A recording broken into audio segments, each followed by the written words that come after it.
25.4 kilometers. Ebigambo by'Abany'eishengyero ebi nibizaho bwa nyuma ya zimuhanguto eziriyo nizikorwaho sumenti zikanagwaho kandi zakozerwe zikakorwa binkwatire ki hati contractor rona zakora umusaza kuzo mu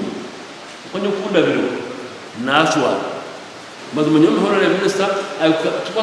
kugabanyiriza kuzakushitama bakakwemera elshode mazuma opening road nakantu kachemo nonga sentenche omuntu baheze imirimo tubatagizire. Yes, mwabana mubashashura kushima ngo magira ki hatunuje kusupervising ati abantu abo basingire tuturba kama babo tubukutumanya ecyarwita nakita nini yuwa mu deploying. Abany'eishengyero nibajya ngo tubarashitame bakareba sente zempa mushoro ziri kucekerera omiringa etashoborokire rigahoza muyunura wetingiye wanjye ameze ngaruko eruguru gareka ibyondo gusa mu ruguru n'ibinyazi ubukanga funa minister every month bahara abantu bakutunga sente emtwari kumineki tushanye ngo aroba contractors abarukora abakwemera bakakora hati nkito bamemba wa parliament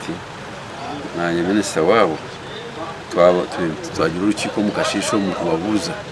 ba contractor abarukora kubi abonjeni bagaraka bakabahemera kwanto n'umuntu yakora kubi atagaraka gukora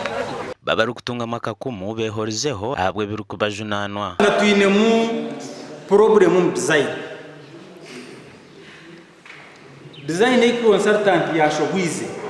ikiriyo kwihahore yaya inche mukaga